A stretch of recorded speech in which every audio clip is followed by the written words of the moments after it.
जंग यरमूक मुसलमानों की तारीख की सबसे बड़ी और सबसे फेमस जंग, जिसमें एक तरफ रोमन एम्पायर अपनी फुल ताकत के साथ 2 लाख की फौज लेकर खड़ी थी, दूसरी तरफ मुसलमान खालिद बिन वलीद की लीडरशिप में सिर्फ 30,000 मुसलमानों के साथ खड़े थे। पर वेट, खालिद बिन वलीद को तो इस जंग से पहले ही आर्मी चीफ के ओहदे से हटा दिया गया था, तो फिर वो इस जंग के लीडर आखिर बने कैसे? इस जंग की स्टोरी, जंगे यरमूक की स्टोरी, बहुत ही इंटरेस्टिंग होने वाली है। मुसलमानों के पहले खलीफा अबू बकर रज़ियल्लाहु अन्हु के दौर में उस वक्त की सुपर पावर्स रोमन और पर्शियन एम्पायर से हड्डा ले लिया, और जब हजरत उमर रज़ियल्लाहु अन्हु खलीफा बने तो मुसलमान खालिद बिन वलीद की लीडरशिप में इन दोनों एम्पायर से ये सारा इलाका फतह कर चुके थे। लेकिन जैसे ही हजरत उमर खलीफा बने, उन्होंने खालिद बिन वलीद को उनकी पोजीशन आर्मी चीफ के ओहदे से हटा दिया, जिसे हम इस वीडियो में एक्सप्लेन कर चुके, और उनकी जगह अबू उबैदा इब्न जर्राह को मुसलमानों का नया आर्मी चीफ बनाया। नाउ खालिद बिन वलीद के जमाने में मुसलमान दमास्कस जैसी बड़ी सिटी को फतह कर चुके थे। ये इतनी बड़ी सिटी थी कि ये आज तक सीरिया, शाम का कैपिटल है। तो अबू उबैदा इब्न जर्राह की लीडरशिप में मुसलमान इस सिटी से भी आगे बढ़े और रोमन एम्पायर की एक दूसरी बहुत ही इंपॉर्टेंट सिटी तक पहुंचे, एमेसा, जिसे आज होम्स कहा जाता है। एमेसा कोई आम सिटी नहीं थी, इसकी लंबी लंबी दीवारें थी और इन दीवारों के सामने एक बहुत बड़ी नहर बनाई गई ताकि कोई इस सिटी के दीवारों तक ना पहुंच सके। अबू उबैदा की लीडरशिप में मुसलमानों ने इस सिटी को चारों तरफ से घेर लिया, लेकिन अब मसला ये था कि जब मुसलमान इस सिटी तक पहुंचे तो ये दिसंबर की सख्त सर्दी का मौसम था और यहाँ बहुत ज्यादा बर्फबारी हो रही, और मुसलमान तो सारे अरब के गर्म डेजर्ट से आए थे, तो वो इस सर्दी को बर्दाश्त नहीं कर सकते। काफी अरसा गुजरने के बाद मुसलमान इस सिटी को फतह नहीं कर सके, और आखिर एक दिन मुसलमानों ने फैसला किया कि अब हम और थक गए, तो वो इस सिटी को छोड़कर वापस जाने लगे। ये तारीख में पहली दफा था कि मुसलमान किसी जंग को छोड़कर वापस जा रहे थे। ये देखकर अमेसा का जनरल और अवाम बहुत खुश हुई और कहने लगे कि हमें पता था ये अरब इस सर्दी को बर्दाश्त नहीं कर पाएंगे। तो इस सिटी के जनरल ने अपनी फौज को मुसलमानों पर हमले का हुक्म दिया ताकि मुसलमानों को यहाँ से जल्दी भगा सके, जिसकी वजह से उसकी फौज किले से बाहर निकल आई और मुसलमानों का पीछा करने लगी। जैसे ये फौज अपने किले के तोपों और तीरों की रेंज से बाहर निकली तो मुसलमानों की फौज अचानक रुक गई और इन पर हमला कर दी, और एट द सेम टाइम मुसलमानों की इन 2 फौजों ने भी आकर इस फौज पर हमला कर दिया, और इस तरह ये सारी फौज खत्म हो गई और इनका जनरल मारा गया। मुसलमानों की आर्मी की जबरदस्त प्लानिंग को देखकर यही लगता है कि जरूर ये खालिद बिन वलीद का ही मशवरा हो। अबू उबैदा मुसलमानों की फौज लेकर वापस सिटी के पास आए। अमेसा के लोग जो अब तक बहुत खुश थे, ये देखकर उनका सारा हौसला टूट गया और उन्होंने सिटी की गेट्स खोलकर अबू उबैदा के सामने सरेंडर कर दिया। नाउ अब फाइनली टाइम आ चुका था कि मुसलमान शाम, सीरिया से निकलकर रोमन एम्पायर की कैपिटल तुर्की में कॉन्स्टेंटिनोपल, जिसे आज इस्तांबुल कहा जाता है, उसकी तरफ बढ़ते। लेकिन अचानक एक मैसेंजर मुसलमानों की कैपिटल मदीना से खलीफा उमर बिन खत्ताब का एक बहुत ही इंपॉर्टेंट लेटर लेकर फुल स्पीड मदीना से एमेसा की तरफ पहुंचा, और उस मैसेंजर ने सीधा जाकर ये लेटर अबू उबैदा तक पहुंचाया। इस लेटर में बहुत ही एक अजीब बात लिखी थी। इसमें लिखा था कि बस इससे आगे मुसलमानों की फौज को बढ़ने की इजाजत नहीं है, और ये क्लियरली लिखा हुआ था कि एमेसा के बाद कोई भी दूसरा इलाका फतह नहीं करना। End of course Abu Ubaida और मुसलमानों की सारी फौज ने हजरत उमर के इन ऑर्डर्स को बगैर किसी क्वेश्चन के मान ली। लेकिन अब हजरत उमर के इस ऑर्डर से एक बहुत बड़ा मसला ये हुआ कि मुसलमानों की फौज की स्पीड, जो इससे पहले ही खालिद बिन वलीद के हटाने से बहुत ही स्लो हो चुकी थी, अब ऑलमोस्ट खत्म हो गई, और इतनी स्लो हुई कि इस मैप को देखें। हजरत अबू बकर रज़ियल्लाहु अन्हु ने इससे पहले अपनी सिर्फ 2 साल की खिलाफत मदीना से दमास्कस तक ये इतना बड़ा इलाका फतह किया था, लेकिन अब हजरत उमर रज़ियल्लाहु अन्हु के पहले 2 सालों में मुसलमान दमास्कस से सिर्फ इतना ही आगे जा पाए। लेकिन अब क्वेश्चन ये था कि हजरत उमर आखिर क्यों मुसलमानों को आगे बढ़ने से रोक रहे थे, क्योंकि हजरत उमर रज़ियल्लाहु अन्हु को लीडरशिप की ट्रेनिंग खुद रसूलुल्लाह सल्लल्लाहु अलैहि वसल्लम ने दी थी, और आप सल्लल्लाहु अलैहि वसल्लम को भी एक जमाने में मक्का वालों ने ऑफर दी थी, और वो ऑफर ये थी कि हम आपको मक्का का बादशाह बना देंगे अगर आप अपने खुदा के साथ साथ हमारे खुदाओं को भी सही करें। लेकिन आप सल्लल्लाहु अलैहि वसल्लम ने ये आसानी का रास्ता अपनाने के बजाय इस ऑफर को ठुकरा दिया और कई साल तक मक्का वालों के जुल्मों को बर्दाश्त करते रहे। इसी तरह हजरत उमर रज़ियल्लाहु अन्हु को भी पता था कि मुसलमानों के इन हर तरफ हमलों से मुसलमानों की ये एम्पायर तो बहुत फैल जाएगी और वो खुद बहुत बड़े बादशाह तो बन जाएंगे, लेकिन इससे इस्लाम को कोई फायदा नहीं होगा। क्योंकि अगर आज देखा जाए तो पूरी दुनिया में ऑलमोस्ट 2 बिलियन मुसलमान हैं, लेकिन 2 बिलियन होने के बाद भी मुसलमानों की आज कोई हैसियत नहीं है। तो हजरत उमर रज़ियल्लाहु अन्हु चाहते थे कि चाहे मुसलमान नंबर्स में कम भी हो, लेकिन सच्चे मुसलमान, मतलब हजरत उमर रज़ियल्लाहु अन्हु को अपनी हुकूमत से ज्यादा इस्लाम की फिक्र थी। तो उन्होंने दोबारा हजरत अबू उबैदा की तरफ एक लेटर भेजा, जिसका मफहूम ये था कि अब तुम सिर्फ एक आर्मी चीफ नहीं बल्कि पूरे शाम के गवर्नर और पहले इस्लामिक लीडर हो। तो अब सिर्फ जंगों से ज्यादा लोगों को इस्लाम सिखाओ। और यही से पहली बार अरब से बाहर लोग इस्लाम के सिस्टम को जानने लगे। इससे पहले हजरत अबू बकर रज़ियल्लाहु अन्हु के दौर में मुसलमान इतनी टेंस सिचुएशन में थे कि उन्हें इन नए इलाकों में इस्लामिक निजाम कायम करने का टाइम नहीं मिला। तो अब हजरत उमर रज़ियल्लाहु अन्हु ने पहली बार दुनिया के सामने एक नया सिस्टम रखा, खिलाफत का सिस्टम। और हजरत उमर रज़ियल्लाहु अन्हु ने बहुत सोच समझ के हजरत अबू उबैदा को इस काम के लिए चूज किया, क्योंकि अबू उबैदा इब्न जर्राह रज़ियल्लाहु अन्हु इस्लाम के पहले 10 मुसलमानों में से थे और इस्लाम लाने के बाद वो रसूलुल्लाह सल्लल्लाहु अलैहि वसल्लम की हर डिसीजन में उनके साथ शामिल थे और इस्लाम के साथ इतने लॉयल थे कि जब जंग बदर में मुसलमान और काफिर एक दूसरे के सामने हुए तो अबू उबैदा के वालिद दुश्मनों की फौज में थे, और फिर जब जंग शुरू हुई तो अबू उबैदा के वालिद उन्हीं के हाथों से मारे गए, जिसके बाद इनकी इस्लाम के साथ कमिटमेंट पर किसी को कोई शक नहीं था। इसीलिए हजरत उमर रज़ियल्लाहु अन्हु ने खालिद बिन वलीद को हटाकर इन्हें मुसलमानों का नया लीडर बनाया, क्योंकि अब जंग से ज्यादा एक ऐसे लीडर की जरूरत थी जो लोगों को इस्लाम का असल मकसद सिखा सके। तो हजरत अबू उबैदा रज़ियल्लाहु अन्हु ने पूरे शाम को छोटे हिस्सों में डिवाइड करके यहाँ के नए गवर्नर्स लगाए और खुद सबसे फ्रंट वाली सिटी एमेसा में अपना नया हेडक्वार्टर बनाया, ताकि अगर मुसलमानों को कोई भी खतरा हो तो सबसे पहले इनको पता चले। और अपने right hand Khalid bin Walid को शाम के असल कैपिटल दमिश्क का गवर्नर बनाया और आमिर इब्न आस को उर्दन जॉर्डन का गवर्नर लगाया। और इन इलाकों में बिल्कुल इस्लाम के सिस्टम के मुताबिक ज़कात और जिज़िये का सिस्टम राइज किया, इस्लामिक कोर्ट्स और अदालतें भी बनाई और इवन एक पुलिस का सिस्टम भी बनाया। और सबके सामने यहाँ के ताकतवर लोगों को उनकी पोजीशन से हटाकर आम लोगों की तरह उनको सजाएं दी। ये सब जब रोमन एम्पायर की अवाम ने देखा तो वो हैरान हुए कि ये लोग तो हमारी पिछली हुकूमत से बहुत बेहतर है। आखिर 1 साल से भी ज्यादा अरसा गुजर गया और मुसलमानों ने एमेसा के बाद और कोई भी सिटी फतह नहीं बल्कि इस टाइम को यूज करके अपने इस एम्पायर को मजबूत करने की कोशिश की। लेकिन इस सारे टाइम से ऑलमोस्ट 1 साल से रोमन एम्पायर के बादशाह को भी टाइम मिला कि वो मुसलमानों के खिलाफ एक बहुत बड़ी फौज बना सके।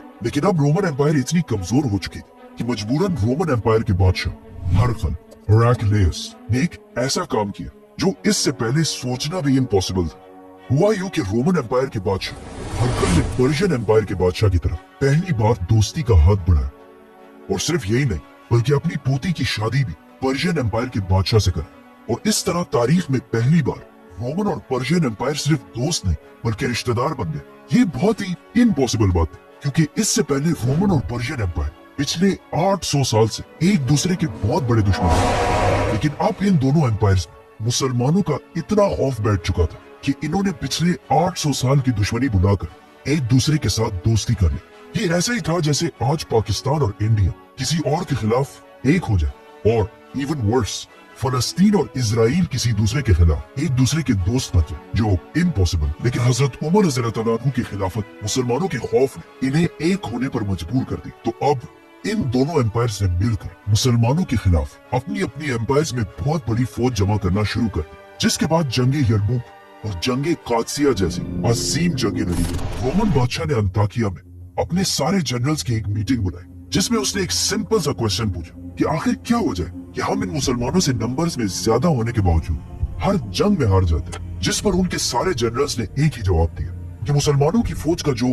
आर्मर होता है वो हमारी फौज से बहुत ही हल्का होता है, इसीलिए उनकी स्पीड हमेशा हमसे बहुत तेज होती है और मुसलमान हमसे कभी एक जंग में नहीं लड़ते बल्कि हमेशा छोटे छोटे ग्रुप्स में लड़ते। तो रोमन बादशाह ये सब सुनकर अपने तख्त से खड़े हुए और कहा कि अब इन सारी बातों का सिर्फ एक ही हल है, और अगर तुम मेरे जनरल्स हमेशा के लिए अरबों की गुलामी से बचना चाहते हैं तो पूरी रोमन फौज को इधर अंताकिया में जमा होने का हुक्म दो। और साथ ही उसने अपने सारे सूबों के गवर्नर्स की तरफ लेटर्स भेजे कि जो भी नौजवान जंग करने के काबिल हो उसे चाहते या ना चाहते हुए रोमन एम्पायर की फौज में शामिल करके अंताकिया की तरफ भेजा जाए, जिसकी वजह से अंताकिया में रोमन एम्पायर की एक बहुत बड़ी फौज, लाखों की फौज जमा होने लगी। और इनका प्लान ये था कि अब मुसलमानों की इन छोटी छोटी ट्रिक्स से निकलकर आमने सामने होकर एक बहुत बड़ी जंग लड़ी जाए। अब जब ये सब कुछ यहाँ पे हो रहा तो वहाँ एमेसा में मुसलमानों के जनरल अबू उबैदा इब्न जर्राह को रोमन बादशाह के हर मूव की खबर मिलती जा रही थी, जिससे वहाँ पर मुसलमान बहुत ही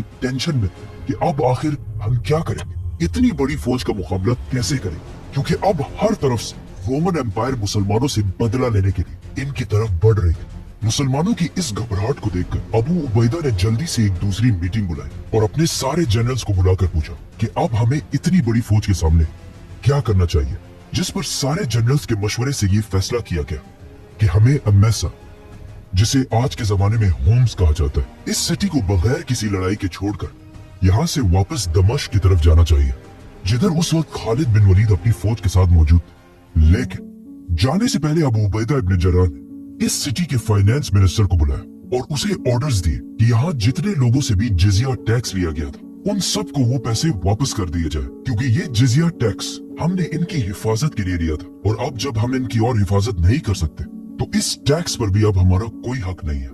तो इधर मुसलमान इस सिटी को छोड़कर जाने की तैयारी कर रहे थे और वहाँ वो फाइनेंस मिनिस्टर अपनी टीम के साथ एमेसा के हर घर घर तक जाकर लोगों को उनके टैक्स के पैसे वापस दे रहा था। ये देखकर यहाँ के लोग अज्ञान हैरान रह गए कि आखिर ये क्या मखलूक है कि हम तो सिर्फ इस बात पर खुश थे कि इन्होंने हमारे इलाके फतह करने के बाद हमें नहीं मारा और हमारी औरतों को भी कुछ नहीं कहा और हमारी जमीनें भी नहीं छीनी, और अब इस सब के बाद भी ये हमसे लिया गया टैक्स भी वापस करके जा रहे हैं। इनमें से एक बंदे ने मुसलमानों के जनरल के पास आकर ये तक कहा कि खुदा आप लोगों को हमारे ऊपर दोबारा लाए। तो आखिर मुसलमान इस सिटी होम्स को छोड़कर यहाँ से दमिश्क की तरफ रवाना हुआ, जहाँ खालिद बिन वलीद अपनी फौज के साथ इनका इंतजार कर रहे थे। दमिश्क पहुंचते ही दोबारा सारे जनरल्स की मीटिंग स्टार्ट हुई कि अब आगे हमें क्या करना चाहिए।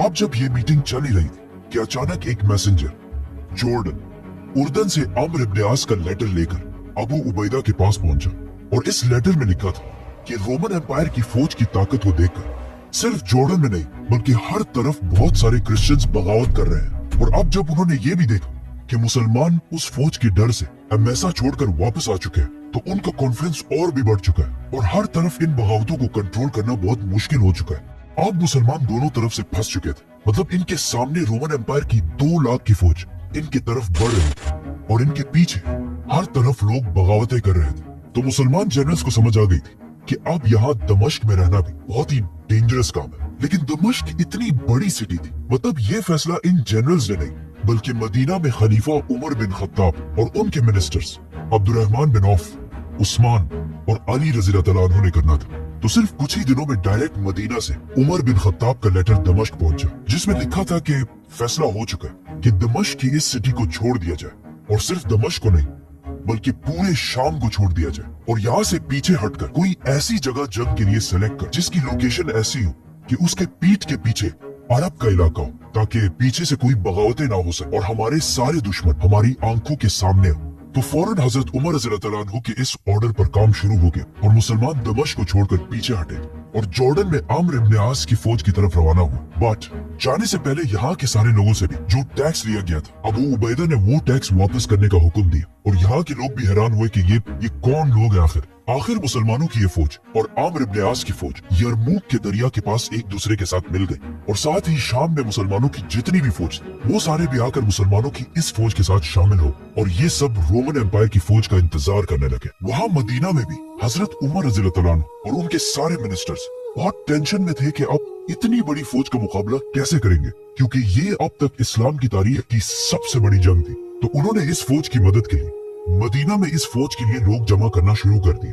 तो हजरत उमर रज़ियल्लाहु अन्हु ने मस्जिद नबवी में सबको बुलाकर एक बहुत ही जबरदस्त स्पीच की, जिसमें सबसे पहले वो सहाबा भी सामने आए जो इस्लाम की पहली जंग बदर में भी शामिल थे और अब उनकी एज भी बहुत ज्यादा थी, लेकिन ये जंग इतनी खतरनाक थी कि जंग बदर के 100 सहाबा इस जंग में शामिल होने के लिए तैयार हुआ। मतलब जंग बदर के 313 में से 100 सहाबा, जो एक बहुत बड़ा नंबर है। तो ये बदरी सहाबा भी बिल्कुल जंग बदर की तरफ अब तलवार उठाकर जंग यरमूक की तरफ जाने के लिए तैयार हुए। इन्हीं 100 सहाबा को देखकर 1000 और सहाबा भी इस जंग के लिए तैयार हुए और इन 1000 सहाबा को देखकर 5000 और मुसलमानों ने भी यरमूक की तरफ जाने का वादा किया। ये देखकर हजरत उमर रज़ियल्लाहु अन्हु ने भी इरादा किया कि वो खुद इस जंग को यरमूक में लीड करेंगे। लेकिन फिर बाकी सहाबा ने उन्हें समझाया कि ये जंग जीतना बहुत ही मुश्किल काम, और कहीं ऐसा ना हो कि मुसलमान ये जंग हार जाए और खलीफा को भी नुकसान पहुंचे, तो इससे इस्लाम को बहुत बड़ा नुकसान होगा। तो आप इस जंग के लिए खुद मत जाए। अब वहां यरमूक के मैदान में एक तरफ 2 लाख और दूसरी तरफ सिर्फ 30,000 की फौज खड़ी थी। लेकिन काफी दिन गुजरने के बाद भी इन दोनों फौजों में कोई भी एक दूसरे पर हमला नहीं कर रहा था, और कई हफ्तों तक रोमन कैंप से रात को शराब और पार्टीज की आवाजें आती रहती थी, और ऐसा लग ही नहीं रहा था कि ये लोग कोई जंग करने के लिए आए। तो ये देखकर खालिद बिन वलीद ने सोचा कि जरूर इसके पीछे कोई ना कोई साजिश चल रही हो। तो अचानक एक दिन रोमन जनरल वाहान का एक बंदा मुसलमानों के कैंप्स की तरफ आया और अबू उबैदा से कहा कि हम आपसे लड़ना नहीं चाहते, बल्कि आप लोगों के साथ एक डील करना चाहते हैं, तो आप अपना कोई स्ट्रॉन्ग जनरल कल हमारी तरफ भेजें। तो अबू उबैदा रज़ियल्लाहु तआला अन्हु ने of course Khalid bin Walid को उनकी तरफ भेजा। जैसे ही खालिद बिन वलीद वहां पहुंचे तो रोमन जनरल ने उन्हें डराने के लिए अपनी फौज को फुल सीधी लाइन में खड़ा किया और फुल आर्मर के साथ भर दिया, ताकि मुसलमान जनरल के दिल में रोमन एम्पायर का खौफ बैठ जाए। बट ये लोग किसको डरा रहे थे? खालिद बिन वलीद को? I don't think so. Khalid bin Walid इन सारी चीजों को इग्नोर कर सीधा रोमन जनरल के पास पहुंचे। तो जनरल सारों के सामने खड़े हुए और अपनी स्पीच स्टार्ट की, जिसमें उन्होंने जीसस क्राइस्ट की कुछ तारीफ करने के बाद अपने बादशाह हरकल की तारीफ करना शुरू की और कहा कि हरकल रोमन बादशाह पूरी दुनिया का सबसे ताकतवर बादशाह है। और जब वो उसकी कुछ ज्यादा ही तारीफ करने लगा तो खालिद बिन वलीद ने उसे रोक दी और कहा, यस, मैं मानता हूं कि तुम्हारा बादशाह सबसे बड़ा बादशाह, हमारे बादशाह से भी बड़ा बादशाह, लेकिन जिस आदमी को हमने अपना लीडर बनाया वो असल में कोई बादशाह है ही नहीं, बल्कि खलीफा है। और जिस दिन उसके दिल में बादशाह की थोड़ी सी भी ख्वाहिश पैदा हुई, हम उसको उसकी पोजीशन से हटा देंगे। और ये बात बिल्कुल सही थी, क्योंकि अगर देखा जाए तो यरमूक के मुसलमानों की इस फौज में खलीफा उमर बिन खत्ताब के अपने बेटे अब्दुल्ला बिन उमर भी शामिल थे, लेकिन किसी जनरल की हैसियत में नहीं, बल्कि एक आम सोल्जर की तरह। इसके अलावा पिछले खलीफा हजरत अबू बकर के बेटे अब्दुर्रहमान बिन अबू बकर भी इस जंग में एक आम सोल्जर की तरह शामिल। और इस फौज के जनरल सारे ऐसे लोग जिनका हजरत उमर रज़ियल्लाहु तआला अन्हु के कबीले बनु अदी से दूर दूर तक कोई ताल्लुक नहीं। खालिद बिन वलीद ने ऑफ कोर्स इस मीटिंग में रोमन्स की सारी ऑफर्स को रिजेक्ट कर दी और वापस अपने कैंप्स की तरफ आए। बट एक मिनट, ये अजीब बात नहीं है कि रोमन्स 2 लाख होने के बाद भी मुसलमानों से जंग नहीं बल्कि डील करना चाहते। असल में ये सब कुछ झूठ। रोमन्स मुसलमानों से कोई डील नहीं बल्कि टाइम बाय करना चाहते। याद है हमने कहा था कि इस जंग से कुछ ही अरसा पहले रोमन और पर्शियन एम्पायर दोस्त ही नहीं बल्कि रिश्तेदार बन चुके थे, और इन दोनों ने मुसलमानों के खिलाफ एक ही टाइम पर फौजें जमा करना शुरू कर दी। तो रोमन एम्पायर मुसलमानों से कोई डील नहीं बल्कि अपने दोस्त पर्शियन एम्पायर की फौज का इंतजार कर रही थी, ताकि वो जल्दी रेडी हो और हम दोनों एक साथ ही मुसलमानों पर हमला करके इन्हें खत्म कर दें। तो ये डील सिर्फ एक बहाना था जिसका खालिद बिन वलीद को पहले ही अंदाजा हो चुका था। तो उन्होंने सीधा एक लेटर हजरत उमर रज़ियल्लाहु तआला अन्हु की तरफ भेजा कि यहाँ पे ये सब कुछ चल रहा है। तो हजरत उमर रज़ियल्लाहु तआला अन्हु ने पर्शियन एम्पायर में मुसलमानों की फौज की तरफ ऑर्डर्स भेजे कि किसी भी हाल में पर्शियन एम्पायर के साथ जंग मत करो, बल्कि उनके साथ निगोशिएशन स्टार्ट करो कि हम आपसे और जंग नहीं करना चाहते और हम अपने इलाकों में वापस जाएं, ताकि इससे पर्शियन एम्पायर की फौज स्लो हो जाए। And it worked. पर्शियन बादशाह ये सुनकर बहुत ही खुश हुआ और मुसलमानों से इन निगोशिएशंस में उनका बहुत टाइम वेस्ट होने लगा। तो इस तरह हजरत उमर रज़ियल्लाहु तआला अन्हु ने जबरदस्त प्लानिंग से पर्शियन एम्पायर से जंग का खतरा थोड़ा डिले कर दिया। नाउ रोमन फौज यरमूक में अब भी पर्शियन फौज का इंतजार ही कर रही, लेकिन अचानक उन्होंने देखा कि मदीना से एक नई फौज ने आकर मुसलमानों की फौज को ज्वाइन कर लिया। ये वही 6000 की फौज थी जो हजरत उमर रज़ियल्लाहु तआला अन्हु ने भेजी थी। लेकिन इस फौज को ऑर्डर्स दिए गए कि तुम सारों ने एक साथ यरमूक के मैदान में दाखिल नहीं होना, बल्कि हर दिन छोटे छोटे ग्रुप्स 500 या 1000 लोगों ने इस मैदान में दाखिल होना। जिससे बहुत बड़ा फायदा ये हुआ कि हर दिन रोमन एम्पायर सुबह उठती है और देखती है कि सामने एक नई फौज आकर मुसलमानों के साथ मिल जाती। तो आखिर रोमन जनरल वाहान ने सोचा कि अगर ऐसा ही चलता ना तो मुसलमानों को हराना बहुत ही मुश्किल हो जाएगा। तो आखिर एक दिन फाइनली ऑलमोस्ट 1 महीने के बाद रोमन एम्पायर की फौज अपने कैंप्स को छोड़कर आगे बढ़ने लगी और बिल्कुल मुसलमानों के सामने आकर खड़ी हो गई। ये देखकर मुसलमानों ने भी अपनी सफेद सीधी की और दोनों फौजें जंग के लिए तैयार हो।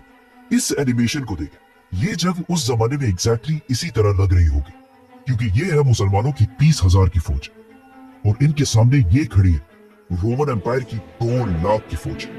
इतना बड़ा डिफरेंस आजकल के कुछ मॉडर्न हिस्टोरियंस रोमन एम्पायर की इस फौज को 2 लाख से कम 1 लाख के अराउंड कहती है, लेकिन इस्लामिक सोर्सेज में इसे 1.5 लाख से 2,40,000 के दरमियान बताया गया। So let's just take 2 lakh. Abu Ubaida ने अपनी फौज को ऑर्गेनाइज किया और अपनी फौज के पीछे अपने 4 मेन जनरल्स खड़े किए, आमिर बिन आस, शुराहबील, खालिद और यजीद बिन अबी सुफियान। जंग से 40,000 के दरमियान बताया गया। So let's just take 2 lakh. Abu Ubaida ने अपनी फौज को ऑर्गेनाइज किया और अपनी फौज के पीछे अपने 4 मेन जनरल्स खड़े किए, आमिर बिन आस, शुराहबील, खालिद और यजीद बिन अबी सुफियान। जंग से सिर्फ 1 रात पहले अबू उबैदा ने अपने सारे जनरल्स की एक मीटिंग बुलाई और इन सब ने मिलकर जंग की प्लानिंग करना शुरू की।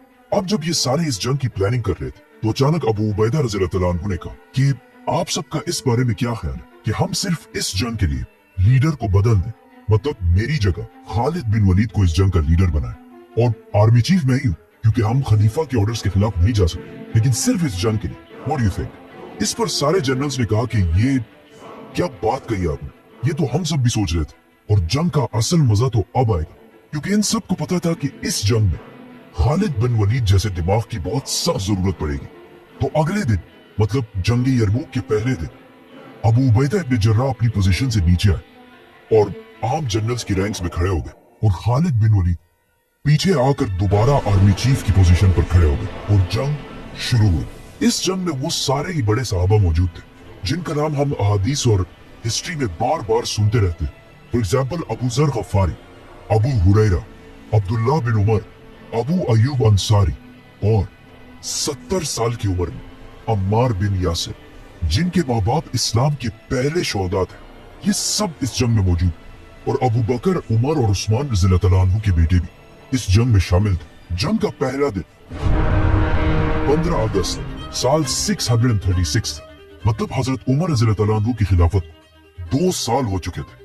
रोमन फौज ने नंबर्स में ज्यादा होने की वजह से पहले मुसलमानों पर हमला कर दिया और बहुत देर तक लड़ाई हुई, लेकिन इस दिन दोनों फौजों को कोई खास नुकसान नहीं हुआ क्योंकि दोनों ही फौजें एक दूसरे की ताकत और हिम्मत को टेस्ट कर रहे थे। और शाम होते ही दोनों फौजें अपनी अपनी पोजीशंस पर वापस चली गई। इस जंग में एक रोमन सोल्जर जॉर्ज भी शहीद हुआ, शहीद क्योंकि जंग से पहले जॉर्ज रोमन आर्मी को छोड़कर इस्लाम कबूल करके मुसलमानों के साथ शामिल हो गए और अपने इस्लाम के पहले ही दिन शहीद हो गए।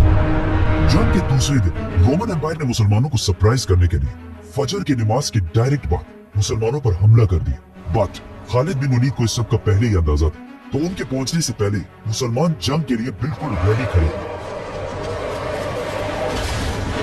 इस बार रोमन्स ने बिल्कुल जोर से हमला किया और आखिर थोड़ी जंग के बाद मुसलमानों की राइट साइड पर, जिसे आमिर बिन आस लीड कर रहे थे, इतना प्रेशर पड़ा कि वो आहिस्ता आहिस्ता मेन लाइन से पीछे हटने लगे और आखिर इतना पीछे तक आ गए कि बिल्कुल मुसलमानों के कैंप्स तक पहुंच गए जहां मुसलमानों की औरतें और फैमिलीज मौजूद थी। क्योंकि मुसलमान पिछले 3 सालों से रोमन एम्पायर के अंदर रह रहे थे, तो इनके साथ इनकी फैमिलीज भी अरब को छोड़कर यहीं पर आबाद हो चुकी।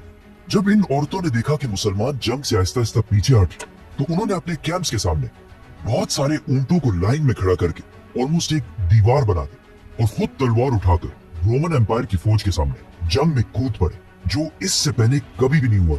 और कुछ औरतें अपने कैंप से मुसलमान मर्दों पर पत्थर फेंकने लगी और कुछ ऐसे अशार पढ़ने लगी ताकि मुसलमान मर्दों को जंग से पीछे हटने में शर्म आए और वो आगे बढ़े। And it worked. मुसलमानों की फौज और पीछे हटने से रुक गई और अपनी जगह पर मजबूती से खड़ी हो गई। और उसी टाइम खालिद बिन वलीद अपनी फौज लेकर मुसलमानों की राइट साइड की हेल्प के लिए पहुंचे और फिर आमिर इब्न आस और खालिद रज़ियल्लाहु अन्हु ने मिलकर रोमन एम्पायर की फौज को वापस धकेल दिया और वहीं पर वापस लेके आए जहां से जंग शुरू हुई।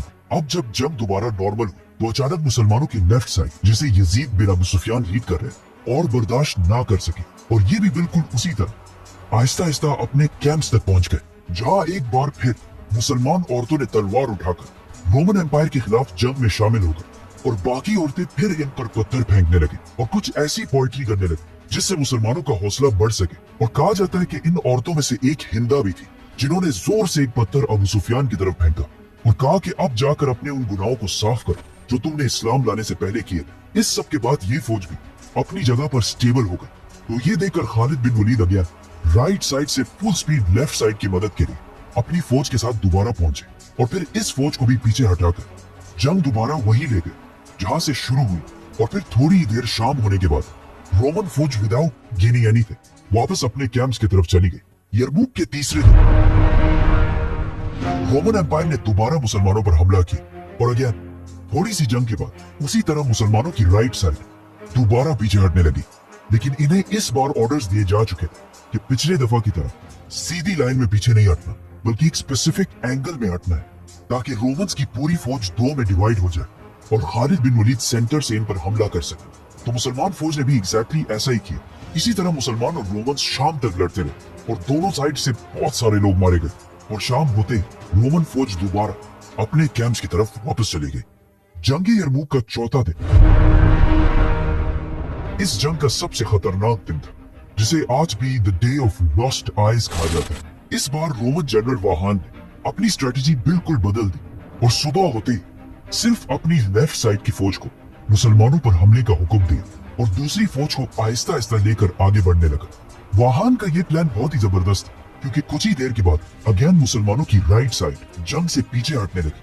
खालिद बिन वलीद ने देखकर सिचुएशन संभालने के लिए अबू उबैदा और यजीद को हुक्म दिया कि यही खड़े रहने के बजाय तुम रोमन फौज पर हमला कर दो, और खुद राइट साइड पर मुसलमानों की मदद के लिए पहुंचे। अबू उबैदा और उसकी फौज ने आगे जाकर रोमन एम्पायर को काफी देर तक रोका रखा और काफी देर तक जंग इसी तरह चलती रही। आखिर रोमन जनरल ने अपने आर्चर्स को आगे किया और उन्होंने अबू उबैदा की फौज पर तीर बरसाना शुरू कर दिया, जिससे बहुत सारे मुसलमान शहीद हुए और जो मुसलमान बच गए उनमें से 700 लोगों के आंखों में तीर लगी, जिससे वो ऑलमोस्ट ब्लाइंड हो गए, जिससे मजबूरन अबू उबैदा की फौज आहिस्ता आहिस्ता पीछे हटने लगी। अब चौथे दिन पहली बार मुसलमानों की राइट और लेफ्ट दोनों फौजें इतने पीछे चली गई कि दोनों फौजें अपनी कैंप्स तक पहुंच गई और वहां एक बार फिर औरतों ने अपने कैंप से निकलकर तलवार उठाकर रोमन एम्पायर के खिलाफ लड़ना शुरू कर दिया और बाकी औरतों ने दोबारा मुसलमानों पर पत्थर फेंकना शुरू कर दिया ताकि उनकी अरब गैरत जाग सके। यरमुक के इस जंग में मुसलमान औरतों के इस रोल से बाद में एक मुसलमान सोल्जर ने यह भी कहा कि उस दिन यरमुक के दिन हमें रोमन एम्पायर की फौज से इतना डर नहीं लगता जितना इन औरतों की बातों और पत्थरों से लगता था। इसी तरह मुसलमानों की फौज रोमन एम्पायर से बहुत छोटी होने के बाद भी अपनी जगह पर मजबूती से खड़ी हो गई, जिस पर रोमन सोल्जर्स भी हैरान थे कि हम इनसे इतना ज्यादा होने के बाद भी इन्हें आखिर क्यों पीछे नहीं हटा पा रहे। और आखिर कुछ ही देर बाद शाम हो गई और रोमन फौज 2 लाख होने के बावजूद अब तक कुछ हासिल ना कर सकी और मजबूरन उन्हें जंग से पीछे हटना पड़ा। रोमन एम्पायर की फौज और जनरल का ख्याल कि ये ज्यादा से ज्यादा 1 या 2 दिन की लड़ाई होगी, लेकिन मुसलमानों के हौसले और जज्बे को देखकर रोमन एम्पायर का मोराल बिल्कुल डाउन हो गया। मुसलमानों को भी इस चौथे दिन सबसे ज्यादा नुकसान हुआ और जब मुसलमान अपने शहीदों को जंग से उठाने के लिए गए तो उन्हें इन्हीं शहीदों में से इक्रिमा बिन अबू जहल भी मिला, जो इस जंग में बहुत बहादुरी से लड़े थे और जंग के दरमियान ही शहादत की कसम उठा चुके थे। मतलब कितनी अजीब बात, ये इक्रिमा अबू जहल का बेटा था जो इस्लाम का सबसे बड़ा दुश्मन था, और अब उसी अबू जहल के बेटे ने इस्लाम के लिए अपनी जान भी कुर्बान कर दी थी। चौथे दिन के बाद रात को वाहान ने अपने सारे जनरल्स की मीटिंग बुलाई और पूछा कि ये आखिर क्या हुआ, हम क्यों नहीं जीत पा रहे। तो उसे बताया गया कि मुसलमान तो पीछे हटने वाले नहीं है और अब हमारी फौज भी बहुत ज्यादा थक चुकी है और लड़ाई के काबिल नहीं रही। तो अपने सारे जनरल्स के मशवरे से वाहान ने आखिर एक फैसला लिया। 5वां दिन शुरू होते ही मुसलमान बिल्कुल रेडी जंग के लिए खड़े थे, लेकिन उस दिन रोमन एम्पायर ने हमला किया ही नहीं, बल्कि अपनी तरफ से एक मैसेंजर मुसलमानों की तरफ भेजा जिसने खालिद बिन वलीद को बताया कि रोमन फौज अब और जंग नहीं करना चाहती, तो बस हम इस जंग को इधर ही खत्म कर लें, किसी और दिन फिर दोबारा लड़ लेंगे। मुसलमान इसके बाद भी उसी तरह अपनी लाइंस बनाकर खड़े रहे, लेकिन 5वें दिन कोई लड़ाई नहीं हुई। तो खालिद बिन वलीद ने अपने सारे जनरल्स को मीटिंग के लिए बुलाया और उन्हें रोमन्स की इस ऑफर के बारे में बताया। तो कुछ जनरल्स ने बताया कि सिर्फ रोमन्स ही नहीं बल्कि मुसलमान भी काफी थक चुके हैं, तो हमें चाहिए कि हम इस ऑफर को मान लें। लेकिन अबू उबैदा और खालिद बिन वलीद दोनों की राय ये थी कि जंग तो अभी सिर्फ शुरू हुई है। तो सारों की बातें सुनने के बाद खालिद बिन वलीद खड़े हुए और उन्हें बताया कि अब तक हमारी स्ट्रेटेजी यही थी कि हम इन पर हमला नहीं करेंगे और अपनी जगह पर खड़े रहकर सिर्फ इन्हें थकाएंगे, और जब ये लड़ कर थक जाए तब हमारी असल गेम शुरू होगी। तो खालिद बिन वलीद ने रोमन जनरल की ऑफर रिजेक्ट कर दी और सारी मुसलमानों की फौज को हमले के लिए रेडी रहने का हुक्म भेजा।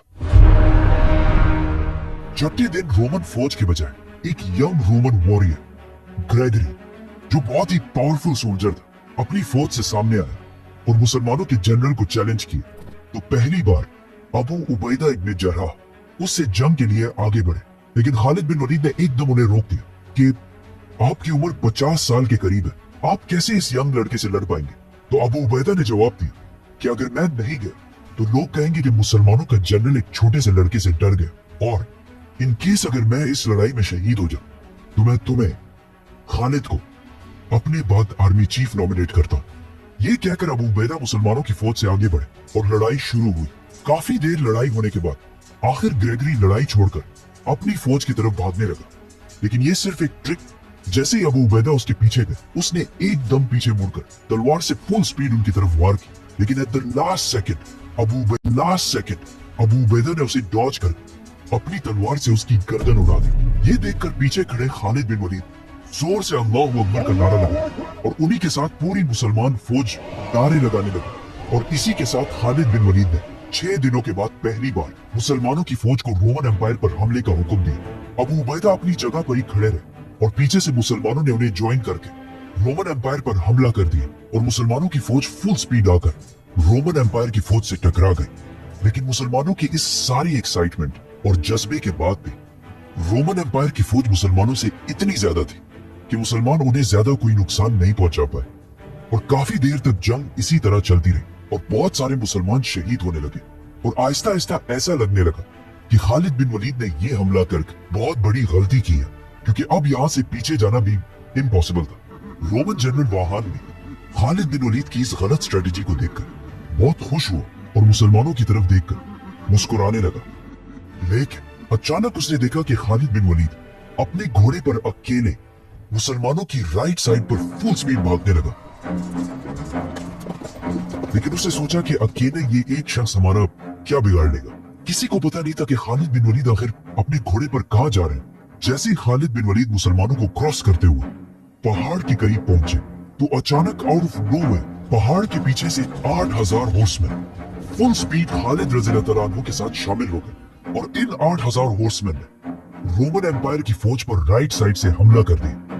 अब इसका किसी को पता नहीं था। जंग से एक रात पहले ही खालिद बिन वलीद ने इन 8000 हॉर्समैन को इस पहाड़ के पीछे भेजा था और इन्हें ऑर्डर्स दिए थे कि जब तुम मुझे अपने घोड़े पर फुल स्पीड भागता हुआ देखो तो यही तुम्हारा हमला करने का सिग्नल है।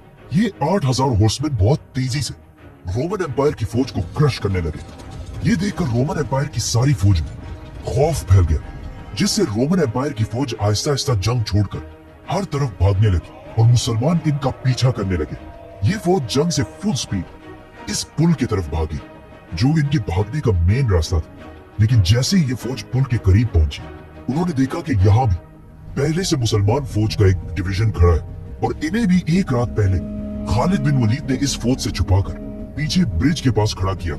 मतलब खालिद बिन वलीद की कैलकुलेशंस इतनी पावरफुल थी कि उन्हें पता था कि ये जंग तो मैं जीत जाऊंगा, लेकिन जंग हारने के बाद जब रोमन्स भागेंगे तो मैं इन्हें भागने भी नहीं दूंगा। और कहा जाता है कि जब खालिद बिन वलीद ने ये मंजर देखा तो उन्होंने थोड़ी देर के लिए अपनी आंखें बंद की और अल्लाह का इस अजीम फतह पर शुक्रिया अदा किया, और फिर अपनी आंखें खोलकर सबसे पहले पूछा कि वाहान किधर है। तो उन्हें बताया गया कि वाहान तो यहाँ से भाग चुका है। तो खालिद बिन वलीद भी फुल स्पीड उसके पीछे गए और कुछ ही देर में उसे पकड़कर मार दिया। इस जंगे यरमुक को बैटल ऑफ द सेंचुरी कहा जाता है, जिसने दुनिया की तारीख को हमेशा के लिए बदल दिया, क्योंकि इस जंग से पहले शाम और इस सारे इलाके में लोग ग्रीक और एरामेक जबान बोला करते थे, लेकिन इस जंग के बाद अगर आज तक देखा जाए तो यहाँ के लोग अपनी जबानें छोड़कर आज अरबी जबान बोलते हैं। और ये इलाका शाम, जो एक जमाने में क्रिश्चियनिटी का सेंटर हुआ करता था, आज पूरा का पूरा मुसलमान है। अब सिर्फ इमेजिन करें, जब इस फतह की खबर मुसलमानों की कैपिटल मदीना पहुंची होगी तो वहां के सारे मुसलमान कितने खुश हुए होंगे। But at the same time जब इस जंग के हार की खबर रोमन एम्पायर के बादशाह हरकल तक पहुंची तो उसने अंताकिया में आखिरी बार खड़े होकर शाम की तरफ देखा और कहा, ए शाम की जमीन, मैं तुम्हें सलाम पेश करता हूँ। तुम दुनिया की सबसे खूबसूरत जमीनों में से एक हो, लेकिन अफसोस आज के बाद हम दोबारा यहाँ कभी भी नहीं आ सकेंगे। और ये कहते ही हरकल शाम को हमेशा के लिए छोड़कर अपने कैपिटल इस्तांबुल चला गया। इस जंग के बाद शाम में मुसलमानों को फ्री हैंड मिला कि वो जहां भी जाना चाहे जा सकते थे, लेकिन मुसलमानों ने रोमन एम्पायर की कैपिटल तुर्की जाने के बजाय अपनी सारी फौज इस जंग के कुछ ही दिनों बाद एक दूसरी सिटी की तरफ मोड़ी, पैगंबरों की सिटी जेरूसलम। जिसे फतह करने का मुसलमान बहुत टाइम से इंतजार कर रहे थे। इसीलिए यरमुक के कुछ ही दिनों बाद मुसलमान फौज यरमुक से सीधा जेरूसलम की तरफ गई और इस सिटी को चारों तरफ से घेर लिया। लेकिन मुसलमानों के इस खिलाफत के सारे मसले यरमुक के साथ खत्म नहीं हुए, क्योंकि जंग यरमुक के सिर्फ 2 महीने बाद मुसलमानों की तारीख की दूसरी सबसे बड़ी जंग शुरू होने वाली थी, जिसे जंगे कादसिया कहा जाता है।